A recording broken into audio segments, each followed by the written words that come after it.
not, but it goes the other way. Libas. Hello, good evening, and welcome to another episode of the Wednesday Week. A little bit older than you. I'm not touching this topic. I'm not touching it.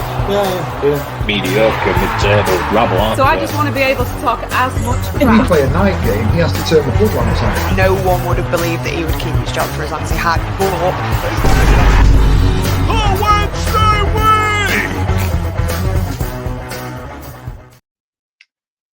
Hello, good evening, and welcome to this week's edition of the Wednesday Week. Don't adjust your screens. I'm neither Dan or Ash. It's Stevie sitting in for the bosses whilst they travel Germany, drinking far too much beer and wearing very questionable shirts. And if you've got Dan on Insta, you will know he's got some very questionable shirts. Tonight, I'm joined by Hollie, Simon and John as we aim to dissect a suddenly very busy week of all things Sheffield Wednesday with Yan Valery coming on over. We have our third permanent signing of the summer. Who can we expect next, with Ike Ugbo being at risk of being priced out of a permanent switch? Is another Cardiff City or former Cardiff City loanee next through the door at S6? As the squad continues to take shape, we say goodbye to one of our own in Cameron Dawson. Rumours that Sheffield Wednesday have waited for Dan Fudge to be out of the country before making the announcement remain unconfirmed this evening. With the new home shirt released today, we will ask what people make of the latest variation in a blue and white stripe and pontificate about the not in the slightest bit reasonable price. Meanwhile, Danny Rule seems to have captured the hearts and minds of the footballing nation with his breath of fresh air punditry on ITV, which has led to non-ITK people asking where the devil he's come from. We'll look at this and no doubt discuss a few other bits and bobs from Germany, as the nation seems to be coming to the realisation that we might not actually be the odds-on favourite that we all thought we were. There's also a little bit of raffle news coming your way as we make our way through tonight. So enough of me rambling, and let's get on with the main show. Guys, how are we doing? Yeah, all right. Yeah. We nearly had an awkward one. I nearly had to do this podcast from the bath. I've hurt my leg, and everyone's gone out. And I thought I'll soak my bones. Then I couldn't get out of that. I'm aging like a fine banana, and it's not going well. Talk us through what you've done then, Hollie. I haven't done anything. People who can't tackle, it's a footballing injury. It was the first pre-season friendly that we've had, and I'm in a new position. Nice to try a new position now and again, until you get tackled from behind after 10 minutes and have to sit on the sideline with an out-of-date ice pack on. So I'm meant to be doing the Three Peaks on Wednesday, and I haven't been able to walk all day, so we'll see how that pans out. Yeah, it'd be nice weather for it as well. The steady old high 20 degrees Celsius if you manage to get out there. So, yeah. Great. Yeah, not too many. How about you, Simon? How you doing, mate? Yeah, I'm all right, thank you. A long time no speak to. God, it seems like ages since I've been on here. So much has happened. And so, I mean, there's even some football tournament in Germany that a couple of pissheads off here have gone on. So, yeah, I'm good. All good. A bit bloody warm. Jesus, wet. Where's this weather coming they're from? in Germany in the rain, and we've got a heat wave. That's great. It's been absolutely brilliant watching them. Oh, God, the weather's followed us to Germany. How about you, John? How you doing, mate? Yeah, good. Can you hear me now? Is it all sorted? No. A little bit quiet. Turn yourself up a little bit. Do you want to have a little wiggle with your ears, and I'll come back to you, mate. Fiddle, John, and we'll come back. Have a fiddle. You fiddle with yourself, John.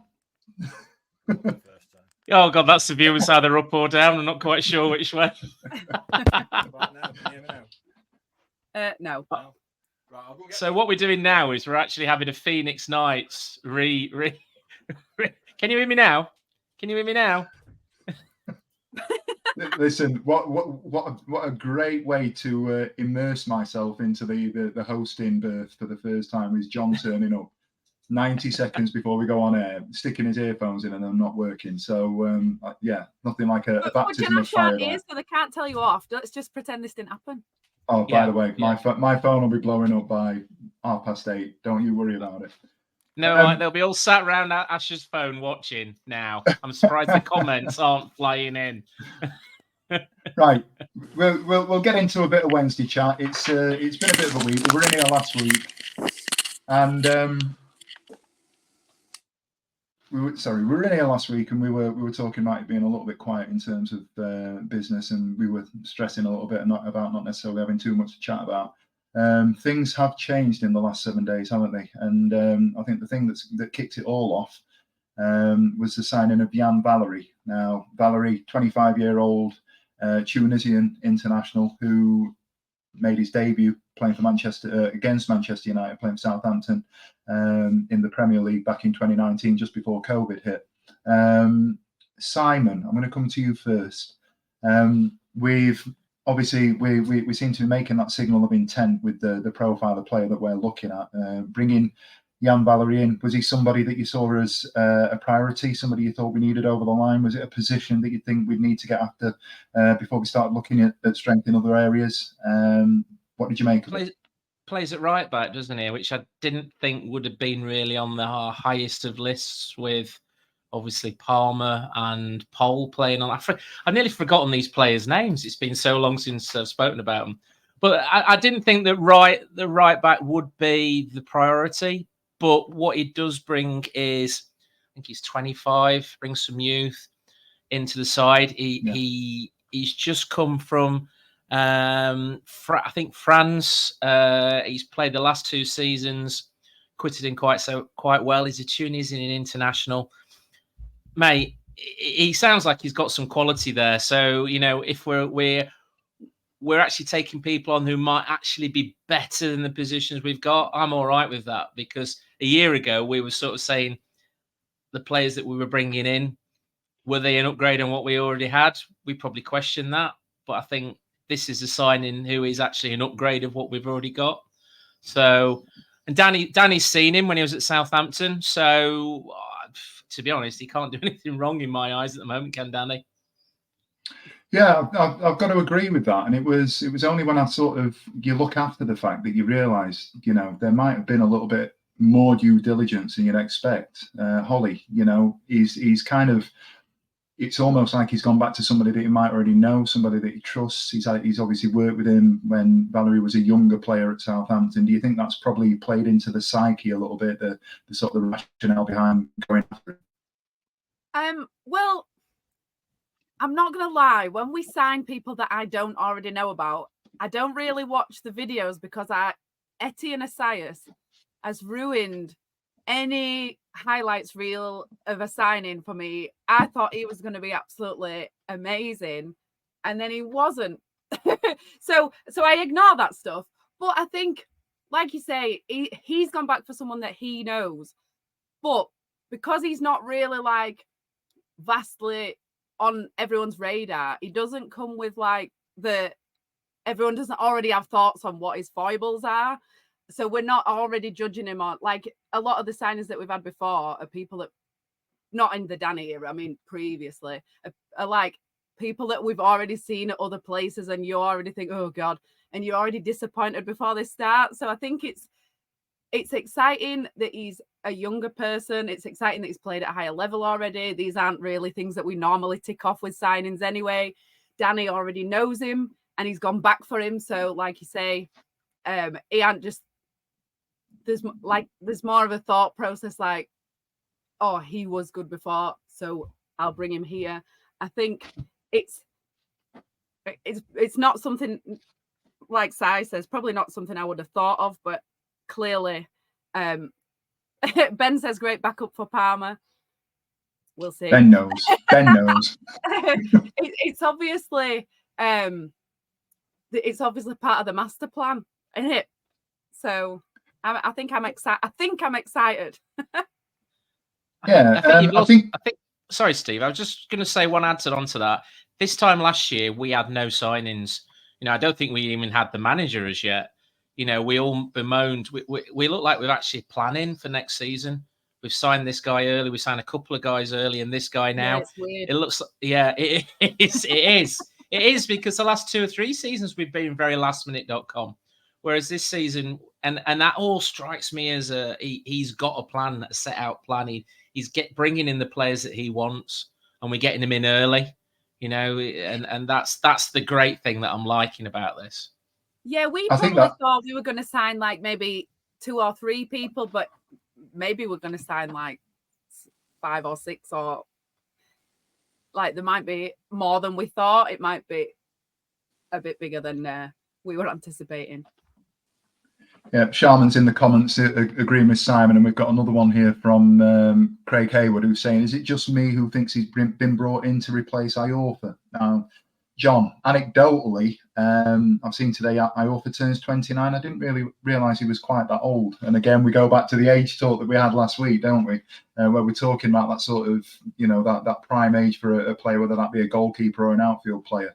What are your thoughts on Valery coming in? Do you think he's been brought in to bolster the squad, or do you think that seeing as we've had 1 or 2 movements out in recent weeks, that we may be looking at a bit of a squad overhaul, and maybe he's coming in to replace people that we've already got?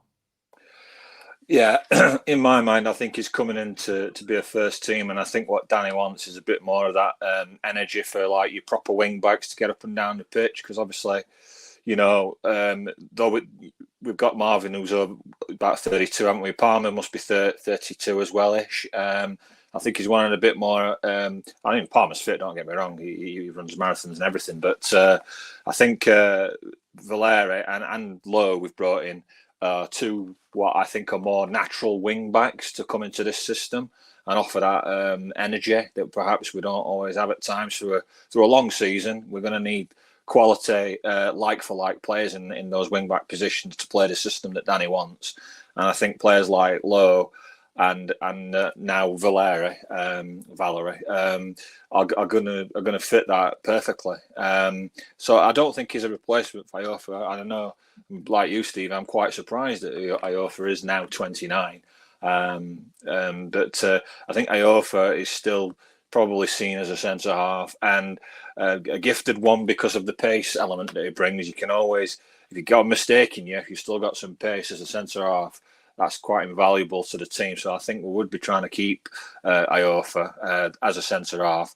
But yeah, obviously he can play right back as well, which is where he started off. So no, I don't think he's brought in to replace Iorfa. I think it's hopefully we hope to keep Iorfa and maybe move a couple more. I don't know about Hickway though. I don't know where he stands in all of this. This is going to be an interesting one. I think Chris Powell said on that podcast that he was on a couple of weeks ago that he knew they had a championship squad, but a lower championship squad. So I suppose it depends where they're pitching. Where, like, I would be happy with us just not being as shit as last season, but whether Danny and Powell and everyone else are thinking that they want to be top half, if they've identified that the whole squad is bottom half, then maybe people that we think are okay, they're not okay for their standard that they're after. It's interesting that you mentioned that, because I was going to just sort of raise the question. I'll throw it out to all three of you. When we announced the signing, there seemed to be a lot of sort of apathy and in some cases negativity from Southampton fans that were sort of saying Valery's not the marquee signing that you think he is. He's not necessarily going to pull up any trees, and you get those sorts of elements on social media where you'll have. It comes down on one or two sides, doesn't it? You never get a social media sort of outpouring that says, oh, do you know what? That player's middling. It's either he's been excellent and he's going to be fantastic for you, or he's up to dog shit. And I think with Valery, the bits you see from Southampton, I think the things we've heard from the Southampton fans seem to be that Valery tends to fall into the latter category. Do you think that matters? No, because when we signed Tom Lees from Leeds fans said he were absolute dog shit and he were brilliant. I know, like, the latter part of his time he sort of tailed off a bit, but he were absolutely brilliant for that first couple of seasons. He were so good, and I feel like sometimes the opposition fans just they probably want to be like, yeah, we're not even bothered anyway. And if I scroll down and there's a handful that say he's good, I'm taking that, because for an opposition fan to say that they're good when they don't really want to, I'll accept that. Like I say, Leeds fans absolutely slated Tom Lees, and that's just not true.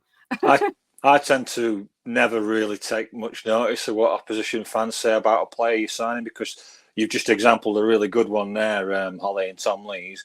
And then we also had the flip side of it where Watford fans were telling us how good Alman Abdi were. And if we thought Forestieri was good, this guy was even better than Forestieri. And look how that turned out. So Always take fans' opinions with a pinch of salt, I think. I think you've got to also take in the fact that in his first full season, he was voted in the Premiership Southampton's Young Player of the Year.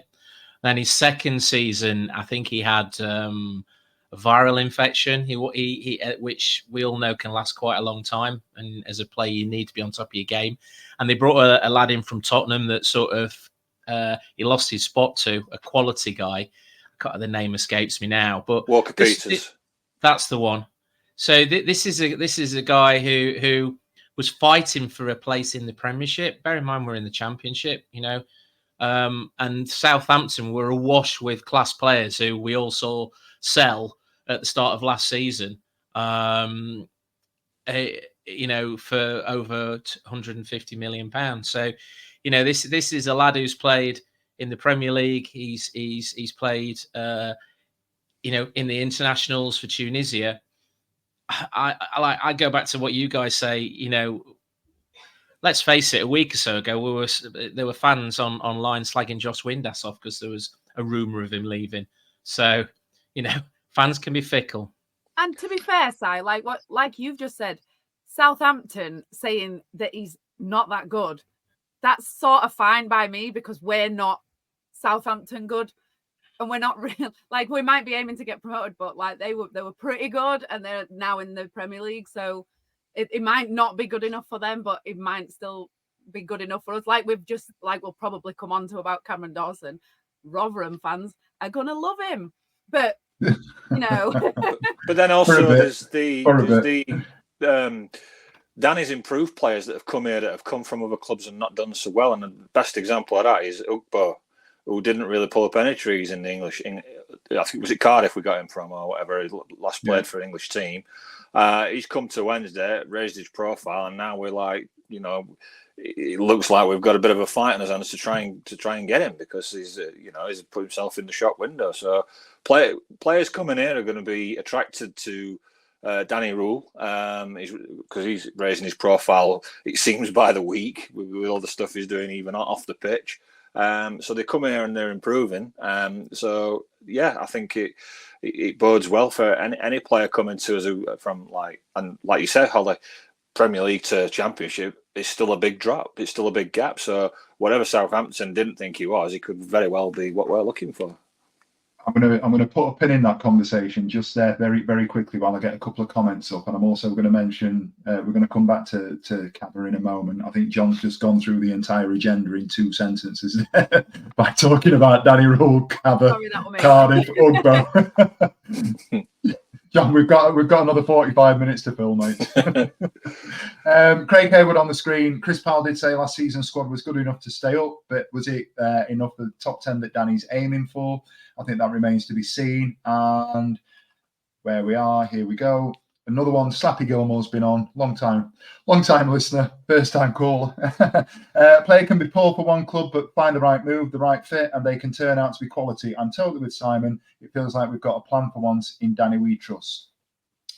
So John's mentioned Ugbo, and we've briefly touched on Cabba coming in.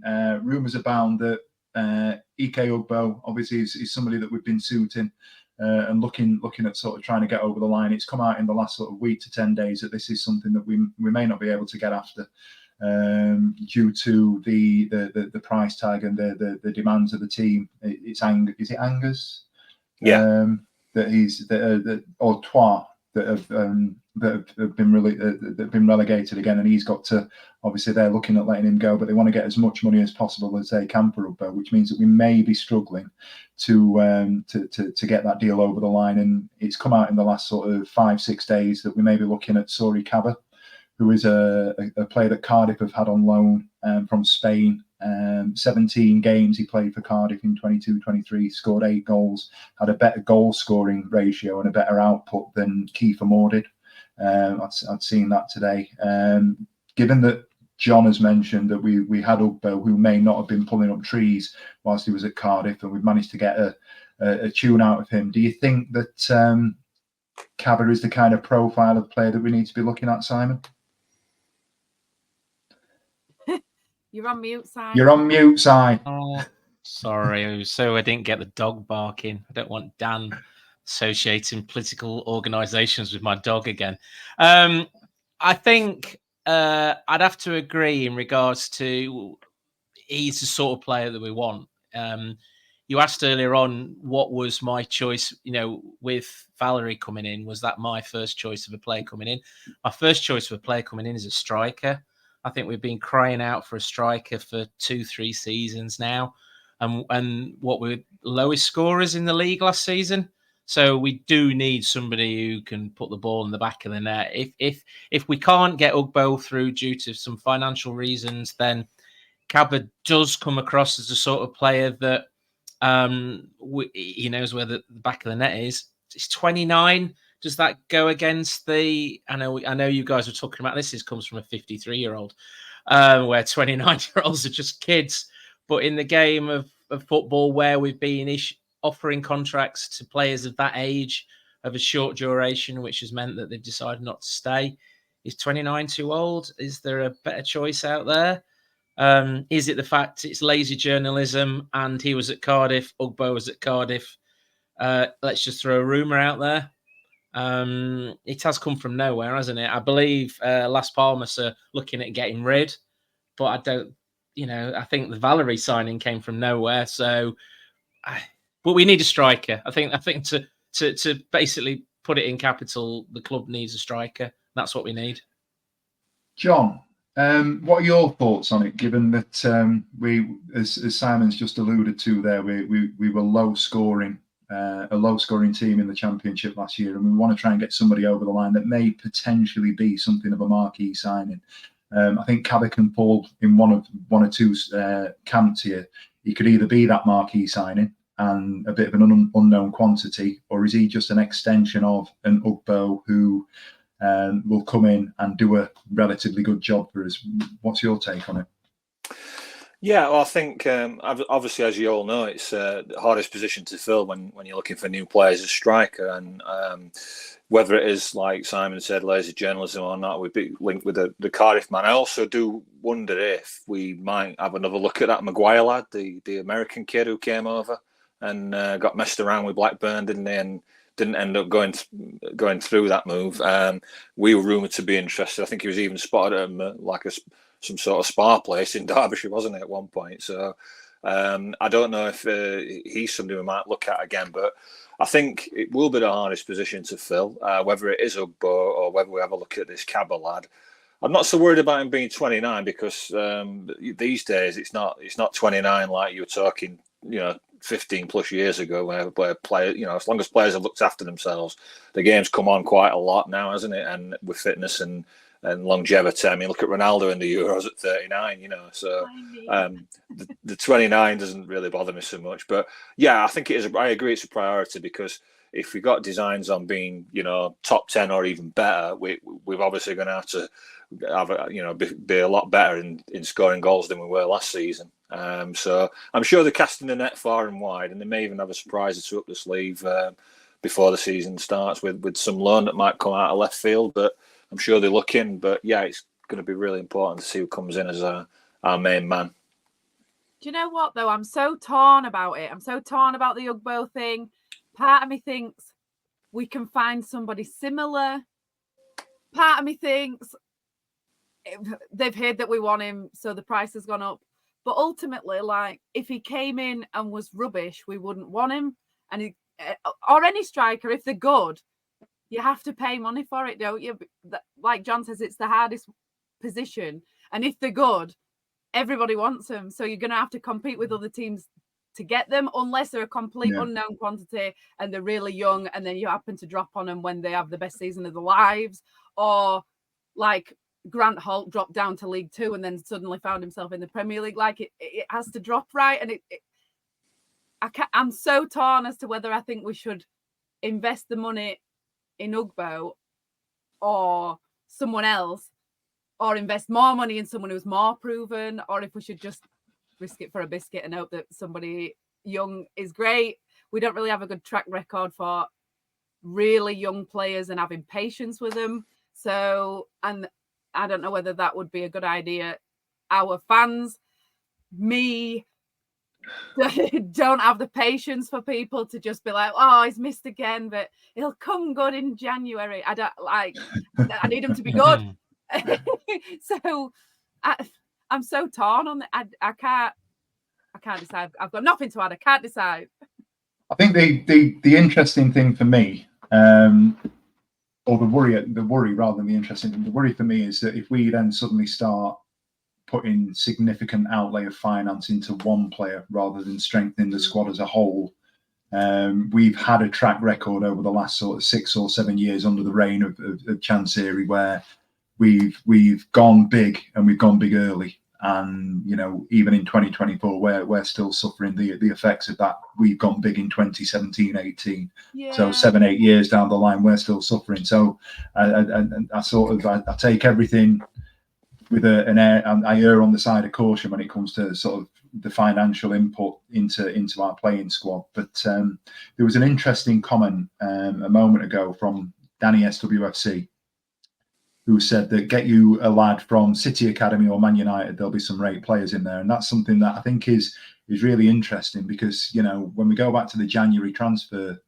market, the transfer window in January, and even going back to last summer, it was always the noises were always about, can we get a young lad from an Arsenal, a Premier League team, Tottenham, Liverpool, Man City, you know, one of those top half Premier League teams where we can get somebody who will come in for a period of time and score 15 to 20 goals. That kind of noise has now gone quiet. And I don't know if anybody's got any sort of thoughts on whether or not that's a change in tact now that we've got Rule in and he's looking for players that we can have from a sort of a more sustainable long-term vision, or do you think he might sort of drop into that loan market? But those players, that seems to me like one of those things that fans say, but how many people last season, how many players for other teams were from those academies that scored 15 to 20 goals for somebody?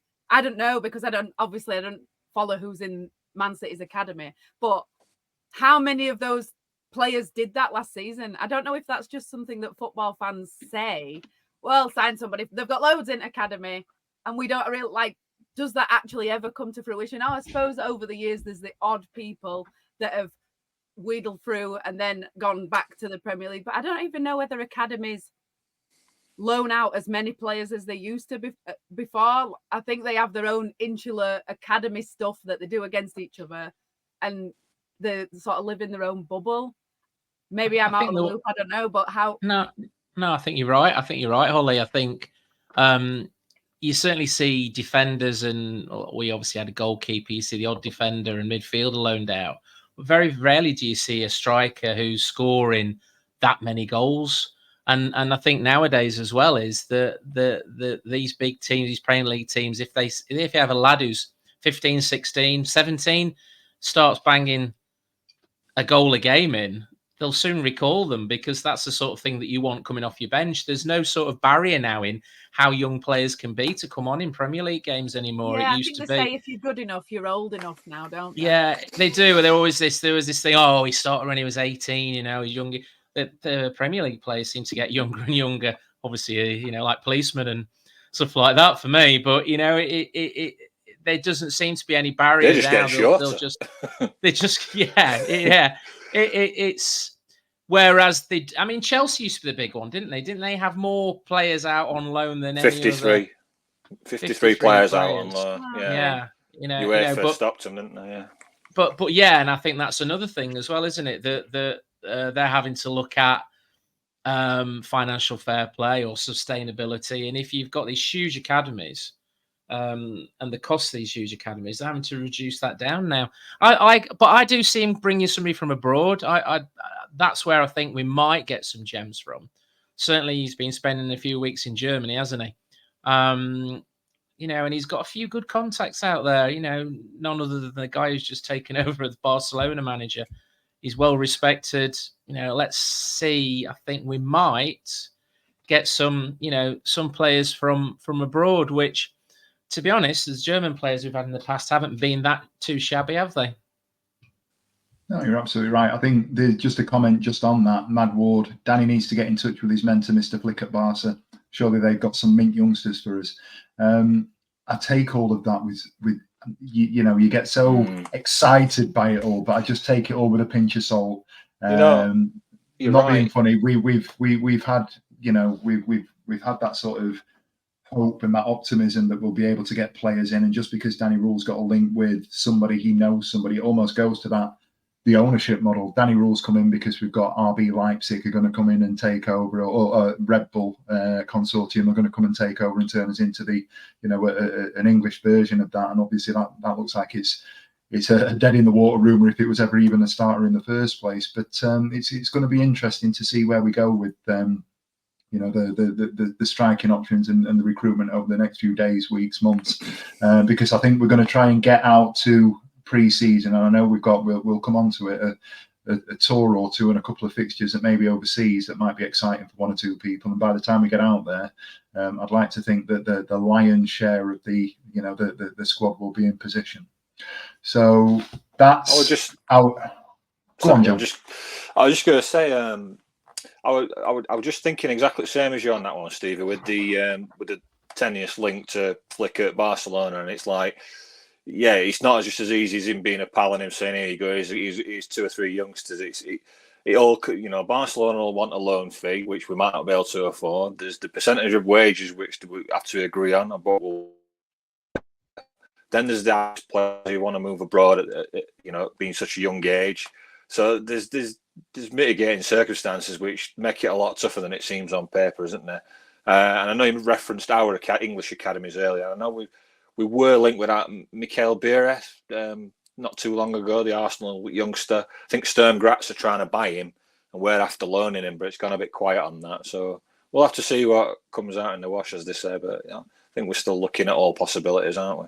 The last thing I'll say on transfers, though, is at this point, before we've even seen him playing, before we know that we haven't signed anyone from Barcelona, that this is the time we can get excited about it all, isn't it? Let's not pretend we are going to sign loads of loanees from Barcelona. This Valery guy's absolutely. It's all football manager stuff, isn't it? That's it. You can get excited about it now. It's only in the season that can disappoint us.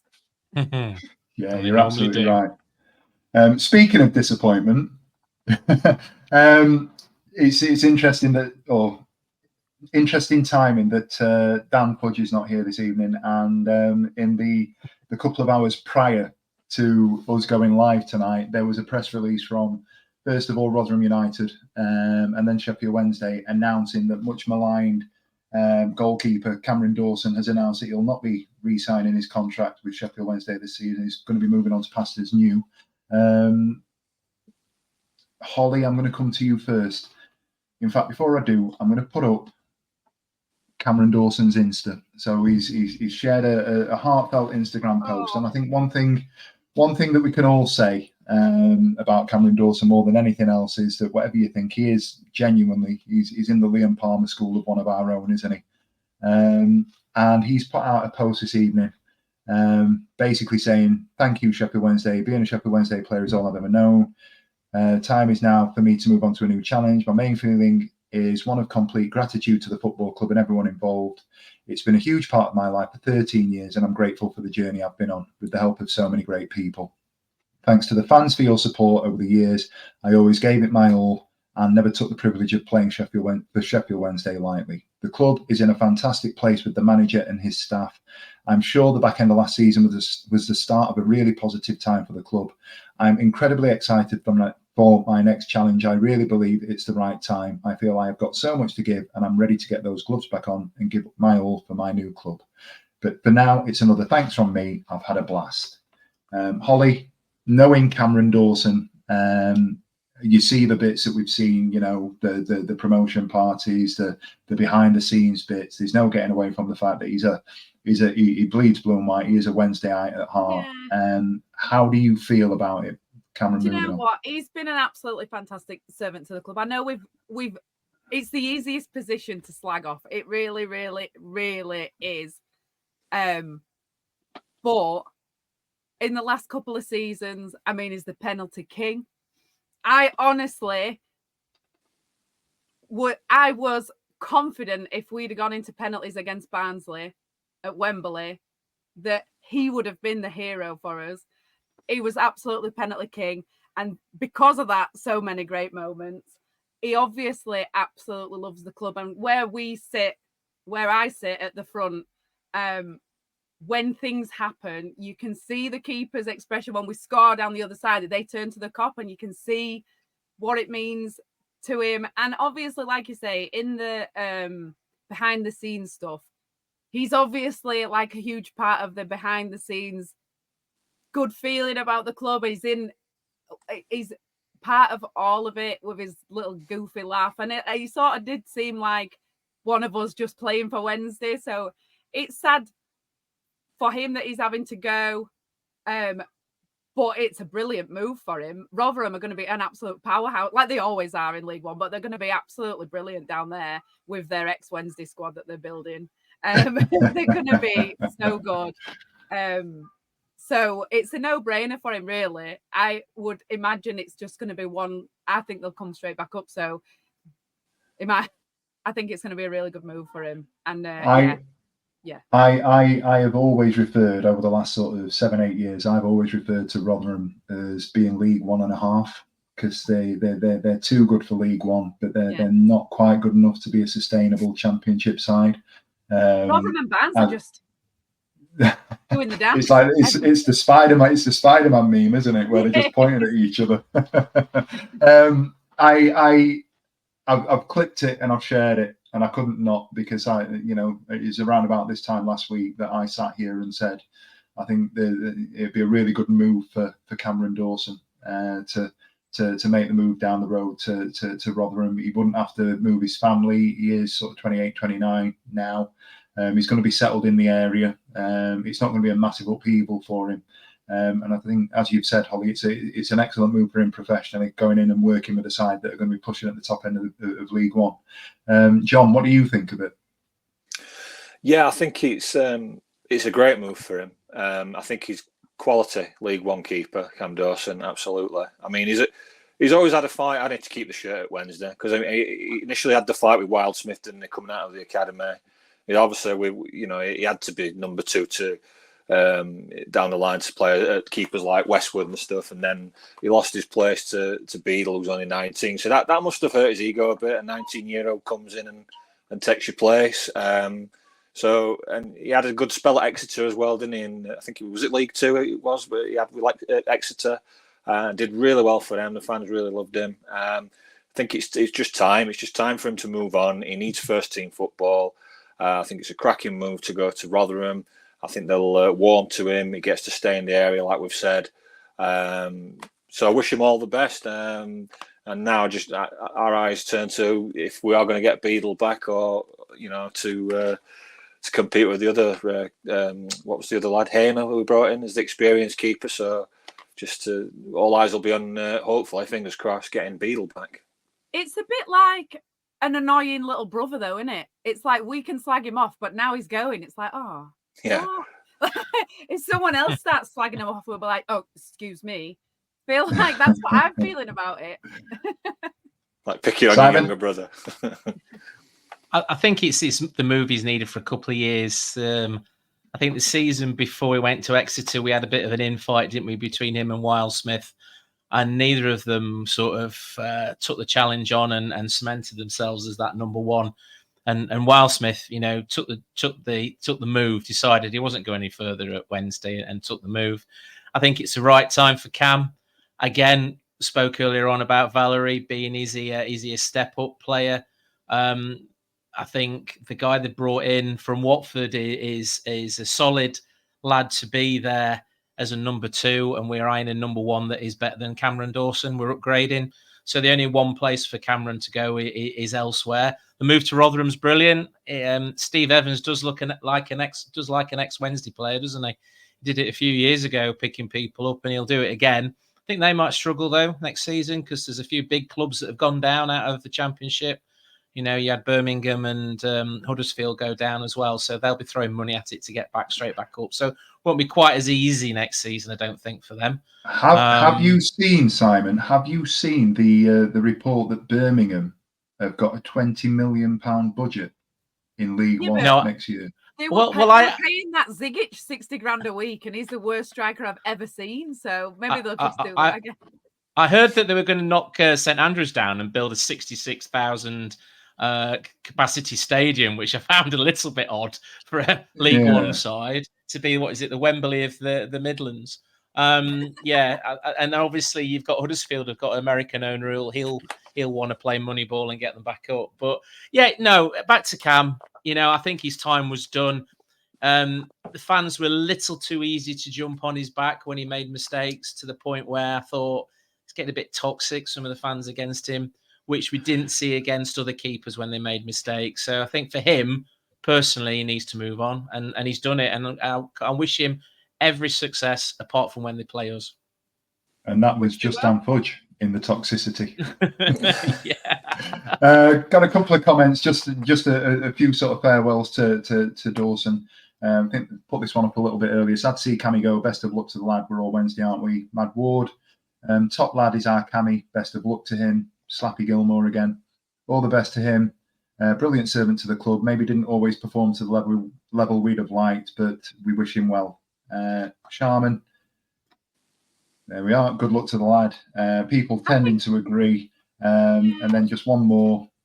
It's best for him to move on, but we'll miss him. And I think that's the sort of the sentiment that you're going to get. Is it carries a lot of weight being a fan of the club, and the fact that he is a bit of a Wednesdayite is obviously going to hold him in good grace, even though we accept that he needs to move on. It's probably the right move for him professionally in terms of trying to get that solidified number one position. He's at that stage of career, and I think I mentioned last week that I thought that people were talking about 36 being a prime age for a goalkeeper, and I did kind of disagree. I think yes, they can go on a little bit longer, but I think you look at your world class, your top level goalkeepers, they're not performing at that level.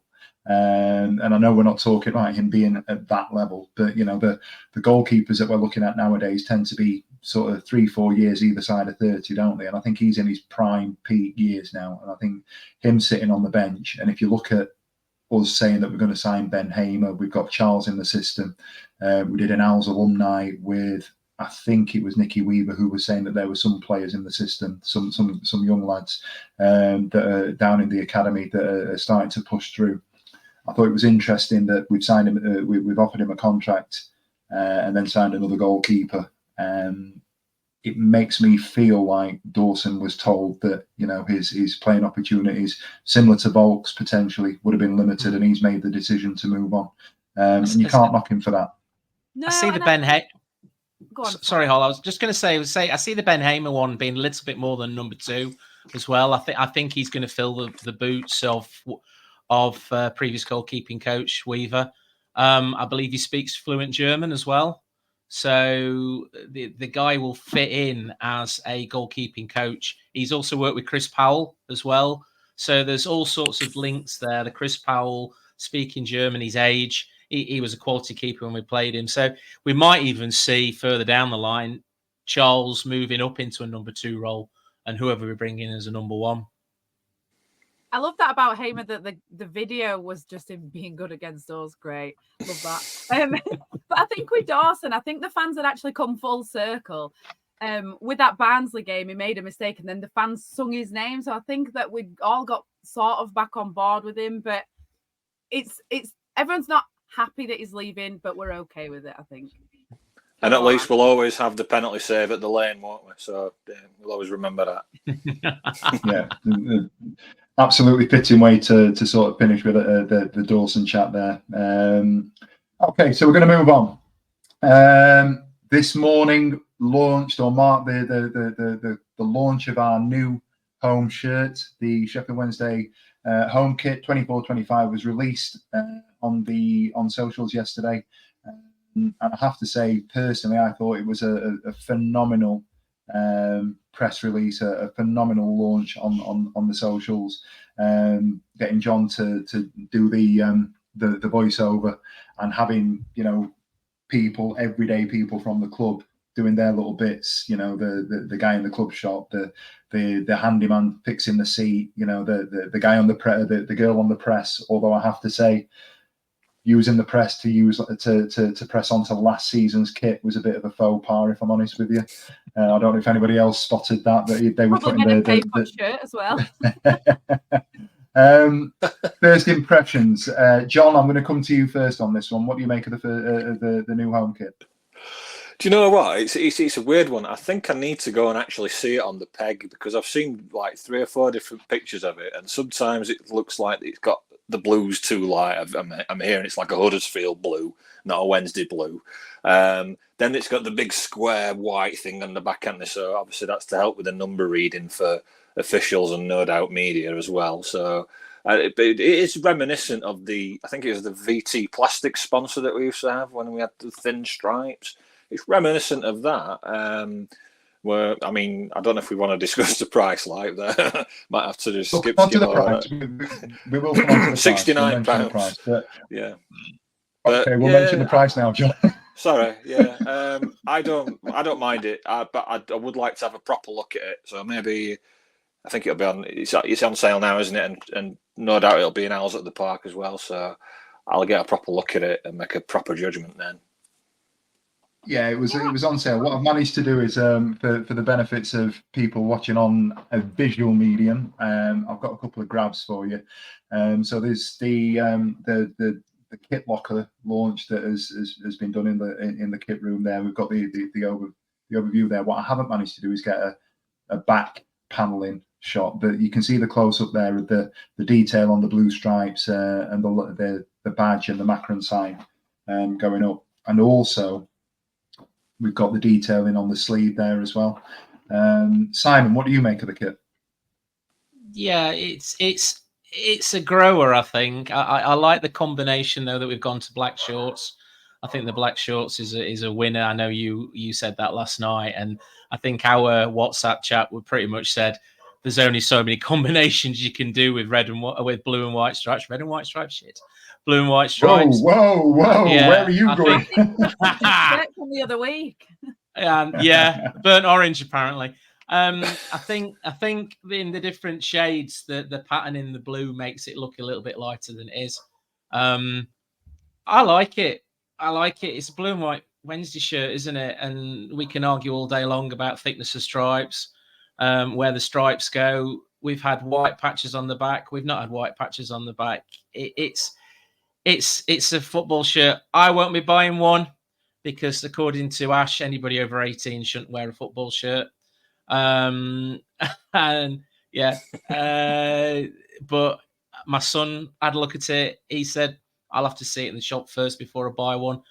But I like it. I've got no qualms over it. It's a Wednesday shirt. It's blue and white stripes. What's not to like, really? I think there's sad. I think as much as the design, it's then what sponsor do we get? Because that can put you off a shirt, can't it? If you get makes it. Yeah. Yes. Yeah. So we'll see what happens. If we're not had the A up on last year's shirt, so that shirt, and just had a plain shirt, it would have been our fortunes changed when we put that patch on. So I feel like that's what we need to do, regardless. Even if we get a different sponsor, everyone just stick that Sirita halfway into the season. Stick that on. If we're doing bad, put them in your pocket, and if we need a halftime patch, go for it. That's what I would do. We need a booster. We've had a couple of comments. I've flashed a couple up. We've had a couple more comments. Sharman's been on again. I think the shirt would look better with the old school badge and a more solid blue. Anthony Beale asking, what is a Wednesday blue? No, I agree. I agree with the Wednesday blue. Yeah. Craig Haywood, great video. Not sure on the kit, but fair play. It's out early for those summer holidays in the Owls in the Park, which I would imagine there'll be a sort of a focal point this weekend. It's Owls in the Park on Saturday, isn't it, actually? So be interesting to see that. If the thick stripes were blue, it'd be better. Not sure what I'd make of that. People agreeing with the sponsor comment. Sponsors do make a shirt. Good old Sanderson years, which was something that we had in the 30-day challenge. Chuppa Chup, Sanderson. I'm a Finlux VT plastics guy myself, but that's me talking about my age. Would we remember Sanderson so greatly though if we'd been shit in those years? You know, nobody talks about Napoleon's casino, do they? we were shitting with Chuppa Chups, to be fair.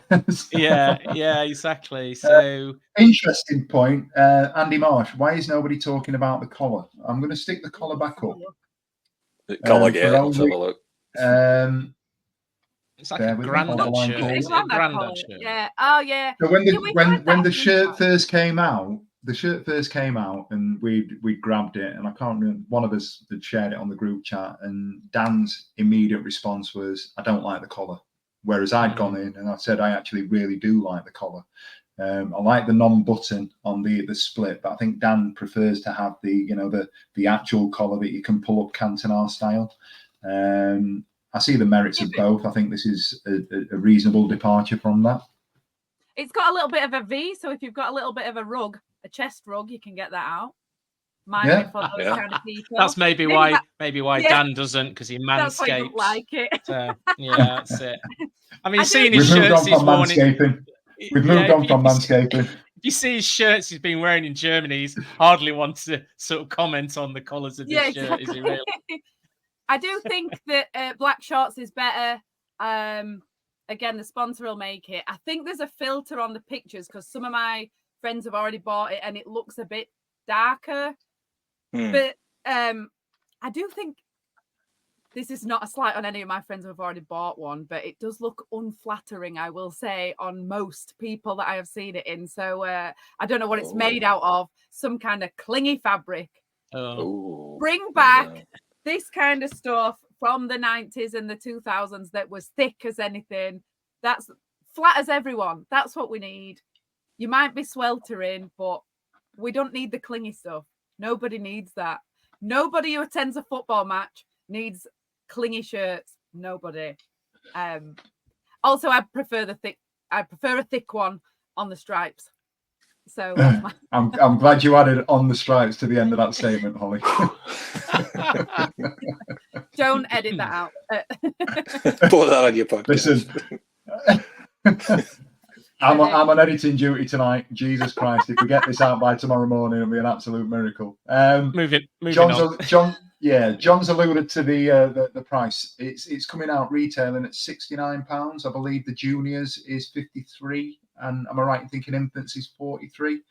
It's a conversation and a discussion point that we have on a regular basis. We get to June, July every season. The kit comes out, everybody loves or hates it, and then the price comes out, and everybody universally hates it. I don't want to spend a great deal of time talking about this because we're almost an hour in already, and we've got a couple of other bits to get after. Quick thoughts, 20-second blast from each one of you on the pricing. Start with Simon. I think if you were charging that sort of money, we should go back to the home kit every 2 years, away kit every 2 years. If you've got a family of 2 or 3 kids, it's a shitload of money to shell out every year. A lot of money to shell out. I've only got one, so if he wants it, it's one lot. But if you've got a big family, that's mega expensive. Ollie? I think it is expensive. Is that slightly less than last season? I can't remember. We did have obviously a lot of conversation about last season's kit being expensive. I can see where you're coming from if people have got big families. Maybe they should do like an offer. If you get a season ticket, you get it cheaper. I know Barnsley do that for kids. Get a shirt with the season ticket just to punish them twice. But I don't know. Double jeopardy. Yeah, I'm one of those who doesn't normally buy the up-to-date kits because I wear the old ones, and then when they've sold out, I regret it. So that's what I'm going to do later on this season when they sell out. I'm going to complain about it. John? Yeah, is it too expensive? Probably, but there is FFP to contend with. He's got to try and make revenue somehow, I suppose. I still expect it'll sell reasonably well. It's probably middling to some of the kits we've had before. So yeah, obviously, as Si said, if you've got a family like yourself, Stevie, and they want a kit as well, it's going to set you back a bit. But it is what it is. If we get promoted, everyone's going to want it. So. Oh yeah.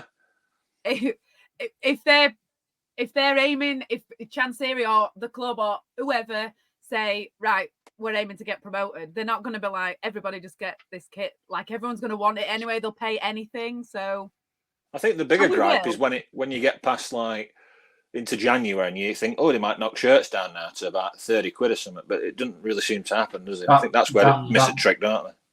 That won't happen. They've had a bit of a fire sale this year, haven't they? But I think, to go back to Hollie's point, I think it's an interesting one, because we're in a period of not knowingness, and what I mean by that is that we're either going to finish in the I think potentially, I don't think we're going to be average mid-table. I think we're going to kick on, or we're going to be set for abject disappointment.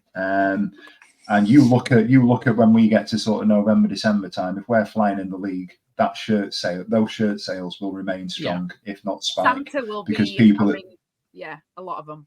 people are going to want to get that shirt because it's the Danny Rule shirt. The time we got to the playoffs, or even higher, or whatever it may be, it's a shirt that people are going to be getting after for years to come. And we're on YouTube. And we're on the visuals. You're looking at the shirt that Hollie's got in the background. It's become a little bit of an iconic one because it's a Premier League shirt. If we can get a Championship shirt where we're pushing, I think that's going to be something that we can, will be good for us. Do I agree with the prices? Probably not, but I think it's just a necessary evil nowadays. We'll put it this way: Cardiff fans didn't want that red kit, did they? But then it was the Premier League kit, and they all wore it. So yeah. I was going to say, obviously, some of you know we go over to Germany started to go on a regular basis. I'm a Hertha Berlin fan, and I went in the shop and I thought blue and white stripes, iconic colours, same colour as Wednesday. Nike make it. I thought this is a really, really nice shirt, 90 quid. And you look at Barcelona shirts, Nike shirts from the Barcelona shop, 90 quid. They football shirts. Are we living in a time where we immediately think that football shirts should be cheap, and then somebody will go out and moan about it, and then go out and buy Stone Island top for 150, 200 quid? I always used to justify it with my son: is you buy him a football shirt, a Wednesday shirt, and he's never out of it. It's a little bit different now. He's 16, but he used to live in his football shirts. So I used to think, I'm paying 50 quid for that shirt, but to be honest, it's bloody good value for money. I can justify that with one kid, and that's I think the issue is when you've got larger families. And every year, home and away changes every year. I think that's where I sort of slightly disagree with it. Yeah. While you were talking there, Simon. Oh, go on, Steve. Sorry, Hollie. I was just going to say, while you were talking there, Simon, I've just done a quick Google search. I should probably know the answer to this. The England shirt is currently retailing at £85. And I'm not for a second suggesting that it's acceptable that, people will, I think the misconception is people will talk about shirts and say, well, the England shirt, we can justify it because it's England. We'll pay 85 quid because it's England. And why are we paying £69, whatever it is, for a Wednesday shirt because we are just Championship? And I don't get that argument. No, I don't. It's almost an argument that we should be paying cheaper for shirts because we are just an average Championship team. No, that's not how it works. That's not what it is. If you go right to the bottom and you're talking your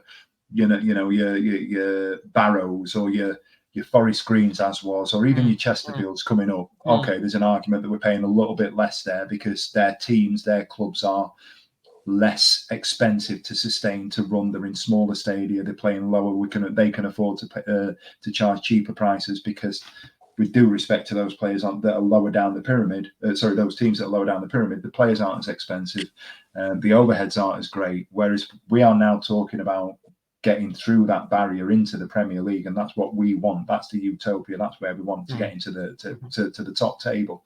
We're only going to do that by charging the prices that we're charging, and whether we agree with it or not, in 2024, £69-70 is the market price. It's the market value. And I know that there'll be other people that will be looking at the retail prices of a Macron kit for Stoke, for example, and we'll end up comparing. And I'll tell you now, we're probably going to be charging more than Stoke do. But the reality is our stadium is our stadium's bigger, and we've got bigger overheads. We don't have the Premier League parachutes. That's where it went wrong. The Premier League parachute payments that other teams have had, and we have to find a model for us to be more sustainable. And I just think that's where we are with it. Well, I think people might wait to see what the away kit looks like, and I'd love us to have a really good away kit. Who was it? Was it Cambridge have posted theirs today, and it looks like the plates that you get at Wetherspoons, but I absolutely love it. It's not Brilliant. what you would expect Brilliant. at all, but it's brilliant. Look it up if you haven't seen it. It's one of them love it or hate it type designs, and I'd love us to do something like that. But when the price is 69 quid, you get either the home shirt or the away shirt, don't you? You don't get both. Yeah. Whereas, again, I suppose part of it's because I'll have been a younger person back then, but I would have got both. Whereas now, if I was going to get one, I'd pick whichever's better. I'm still desperately trying to get the pink away shirt from a few years ago, but to no avail. Molly, I showed Molly the kit last night. Asked her what she thought. She went, "Oh, that's nice. What's your away kit look like?" I said, "It's not out yet." She said, "I'm going to decide." She's saving her money up, bless her heart, and she's going to buy it herself, and it's going to be a decision. Stevie, get her. Shut up! What are you talking about? She deserves. How's she gonna look? What's she done? She deserves it. She's going to make a decision once she sees the away kit, and I think that's something that most people will do. If you want to spend, you want to spend that time, that money on both. That's absolutely fine. And as Danny SWFC has just said, that was a quick 20 seconds each. just these boys over egging what 20 seconds is, right? That's it. Yeah, 100%. Quick number 2, Hollie. Right. Let's move on. It's not escaped anybody's attention that if you've been watching ITV's coverage of the Euros over the last couple of weeks, social media has been a buzz with talk of a brand new pundit, German, who's come in with some innovative ideas, analytical sort of input for people as a talking head that others might not necessarily have seen, have come with, have been able to share. He's looked suave and debonair in doing it, and it just so happens that he's also our manager. I just wanted to get a sort of quick viewpoint on those that may or may not have seen what he's been saying, what he's been doing, and how he's carried himself, and what your thoughts are on what it means for us as a club. Is it a good thing for us that he's getting the coverage that he's getting?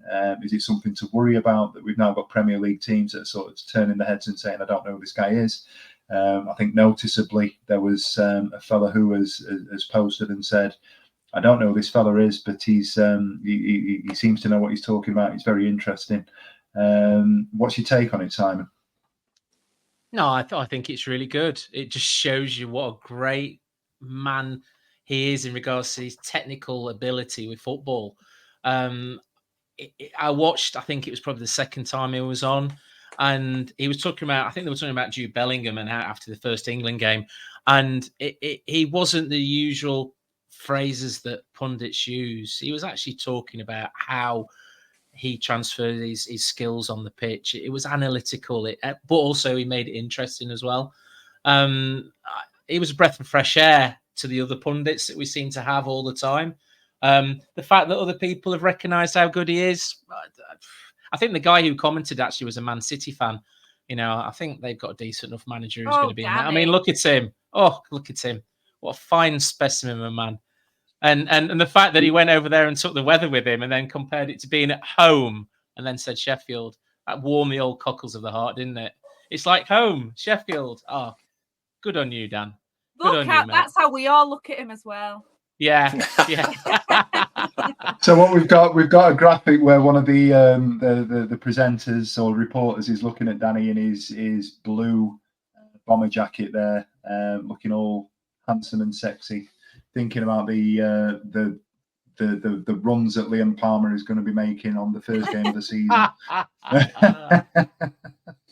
Just explaining that's what's going on there. Hollie, what do you make of it? And I want to preface this by saying that you've not seen too much of it because of your work commitments. Every time he's been on, which is really not helpful.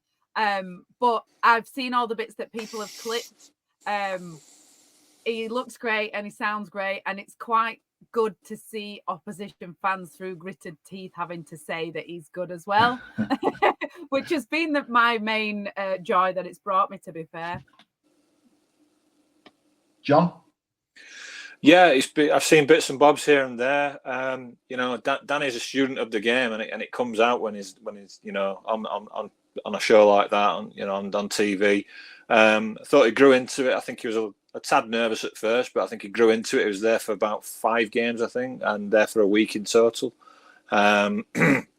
He's received some positive comments from fans, and Ian Rice wished him all the best and said it was good to work with as well. We can't hide Danny Rule as much as we want to. We'll lock him away and hide him from the world because he's so good. But so being on something like that, it's going to draw a few more people to him. But to be honest, when it comes to what we do on the pitch, ultimately what will eventually, we'll lose Danny Rule wants it in the end. But I think he's been brilliant, to be honest. Felt a sense of pride watching him on there. It's like, that's pointing to the screen. That's our manager. That's our Danny. It's like a relative that's got on TV and gone, hey, hi Mom, or whatever. You know what I mean? Like, so it's been great. I've really enjoyed him being on there, and obviously he's got to come back now for pre-season. But it didn't look out of place at all, did it? I've also loved that Wednesday fans have universally got in on the joke, going, "Nah, shit, nah." Yeah. Everybody across the board, just every time a video comes up, commenting that. Nothing to see here. Nothing to see here. Don't even bother. Absolutely. It'd be remiss of me not to give you an opportunity to just give us rather than sort of a full overview of your opinion on the Euros. If you could just give us a quick. And I mean quick, looking at the time, if you could give us a quick viewpoint on where we stand with England and how you think things are progressing for some of the big hitters. John, I'm going to come to you first on this one. How have you found the Euro so far? I've enjoyed it, apart from the England games. The England games have been boring. I don't think Southgate knows. I think we've gone a tournament too far with Southgate, and he's got square pegs and round holes, and until he figures that out, we're destined for an early exit. But I've enjoyed watching some of the other games. I think Spain have been quite surprising because they lost a lot of players, didn't they, over the last 2 tournaments? And I know they've produced quality after quality, but they've been good to watch. I think it's been an enjoyable year. There's been plenty of goals. Like I said, the only disappointment has been the England games. Hollie? So I think it's been absolutely brilliant. As a tournament, almost every game has just been absolutely brilliant. And it's just been a bit like a Euros version of the end of last season. It's just been like, what's going to happen next? It's been brilliant. Except that England, like, losing possession very easily, being shit, being boring, having no plan B. Wednesday fans are finding so much comfort in the familiarity of all that. It's been great for that. It's been great for that. But the England bits have not been ideal. Simon, I'm going to throw it on its head a little bit, and I'm going to ask you a slightly different question just to change it. Do you think Gareth Southgate is the right man to manage England with that squad? And do you think we would win the Euros with a world-class manager? He's definitely not the right manager for the job. Who goes into a tournament plays out of position, as John's already said, round pegs, square holes. One of the best players in the league in regards to the Premier League in Foden, alienating him on the pitch. One of the highest scorers in the Bundesliga in Kane. I think he's had 3 touches. All right, he scored 1 goal, but I think in the first game he had 3 touches. Playing a player who has played defence for his team all season in midfield and looked absolutely out of position completely. He's got a set of English players there that would, we've got teams that have got to the semi-finals of the Champions League, Premier League teams. We've got players who've played with world-class managers. So I think he's making a proper hash of it, which is really sad to see. As you can see, I'm not a fan. I do think that we do need a world-class manager. Who is that world-class manager? I don't know. I think we'd have to look at a foreign manager again. I think he's gone as far as he can. Just look at some of the teams that have done so well. Like some of the teams that have come. That's why I've loved this year's Euros, is that there isn't actually been Switzerland, beating Germany at one point and then Germany having to equalise in the last minute. Austria playing so well.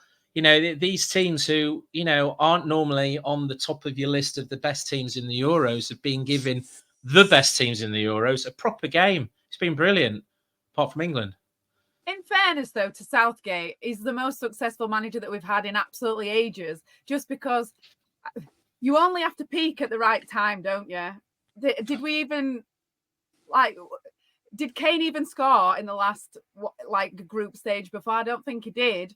And then we came good later. So you don't have to do it now. You just have to get through the groups and do it later. And fair enough, next week you'll be like, what was she on about? But everybody loved Southgate. Sang a song about him. Everybody loved him for the last 2 tournaments. And everybody said, right, you're going to have to drop Henderson. You're going to have to drop Maguire. And he's done that. And now we don't like him. So I don't know what people want from him. Like, I don't know what you want from him. We liked him before, now we don't. It's fair. I'm conscious of time, so I'm just going to ask for one more question. But no. I'm going to ask one more question before we move on to any other business. One word answer. One word answer. Who will win the Euros? Hollie.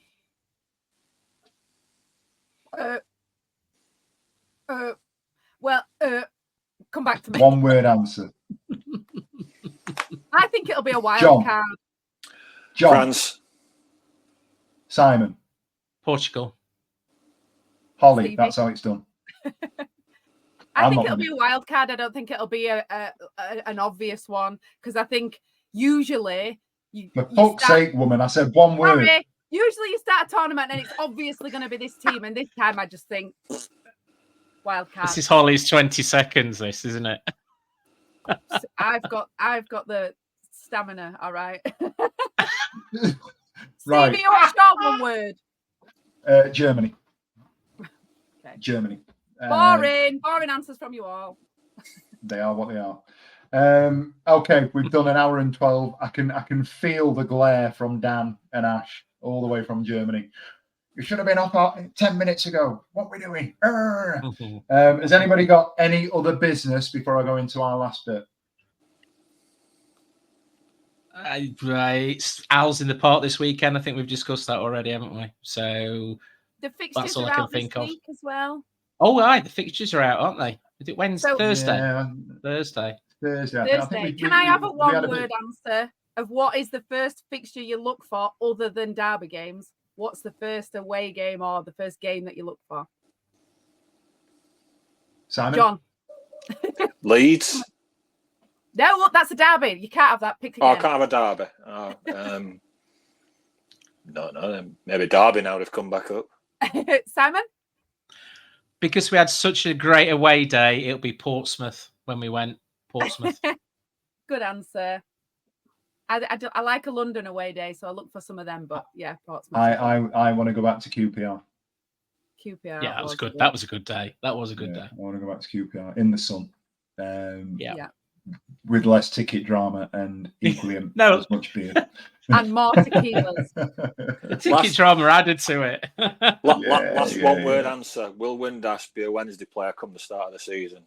Yes. Simon? Yes. Stevie? John, stop taking over my show, man. I'm the host tonight. You can't start coming in with all these nonsenses. You come in late. Here he is. He can't get his headphones working, and then he starts bringing me these three things. Right, I'm going to move on to my any other business. It ties in with the kit launch for yesterday. Now, as you know, we are at the Wednesday week really, really passionate about being able to offer opportunities for fans of the club that might find it quite challenging to be able to afford experiences, match day tickets, merchandise, kit, and so forth. And it will probably come as no surprise that here at the Wednesday we've decided we're going to launch another raffle. The raffle has gone live on our social media today, this afternoon. I've put a quick graphic up there. For £1, you could win a chance to win the SWFC 24-25 home shirt. And as you can see from the blurb there on the graphic, as part of our continuous fundraising, we'll be raffling a 24-25 SWFC home shirt to raise funds for our community project at the price of £1 a ticket. Now, I want to be clear on this for people that might be joining the Wednesday week for the first time this close season, or might not have been involved in the raffles before, or have not been sort of involved and sort of paying attention to what we do. We do these raffles to try and raise money so that we can buy match tickets. We can buy experiences for people that we have spoken about in terms of the shirts that are finding things to be a little bit challenging in terms of covering the cost of those sort of items. So if we can, potentially give a little bit back by selling some raffle tickets to buy somebody a shirt, and then potentially next season get somebody a match day ticket, that's what we're going to be looking to do. It's a phenomenal initiative that we've got, and I know that I stand on this platform that I had this evening to sort of give that to you and sort of say that it's something that we're looking at doing. I'm immensely proud to be part of this podcast. Slightly uncomfortable sitting in the seat that I'm sitting tonight, but phenomenally proud to be a part of the things that we've done over the last year, and I'm very, very excited about what we're going to be doing next year as well. We've got lots of irons in the fire, and this is phase 1 of 24-25, trying to raise some money so we can give some bits back. And if nobody else has got to buy a ticket, all the info and everything else that we've got is you can find it on our socials. You can see all the stuff. social medias. All the social medias. All the social medias is eloquently all put by the social myself. medias. Like and subscribe, everybody. Like and subscribe. Guys, it's been an hour and 15 minutes, an hour and 17 minutes actually. Dan's his head's going to fall off. I'm really sorry, Dan. I do waffle at times, and it's probably why I'm not going to be hosting anytime soon again. But if you've jumped on, made any comments, if you've liked, you've watched, please like and subscribe, as we've just talked about. Thank God that's over. Get me a beer. See you later. Every week, live from 8 p.m. It's the Wednesday week, bringing you football analysis. He came in. I think he scored a goal. Bringing you banter. Yeah. Bringing you responsible life hacks. Met you wonderful souls at 10 a.m. for some shots. The Wednesday week. 1, 2, 3, 4 live. I normally just turn up and phone it in. I'm a little bit older than you. Like, That zero's gone, that goose egg's gone. Also featuring player interviews. It's Mr. Lee Bullen, ladies and gentlemen. Mr. John Harps, ladies and gentlemen. It's Captain Fantastic once again. It's Mr. Glenn Lubens. Oh, it's Mr. David Stockdale joining us this evening. It's Mr. Lloyd Owusu, ladies and gentlemen. He's joining us live on the show. Ladies and gentlemen, it's Mr. Carlton Palmer. How's it going, CP? You all right? Available on all social medias. Obviously, this goes out on YouTube and as well as all the other social media out there, podcasts, etc. The Wednesday Week 24-25 season. Join us next season. Put on your podcast.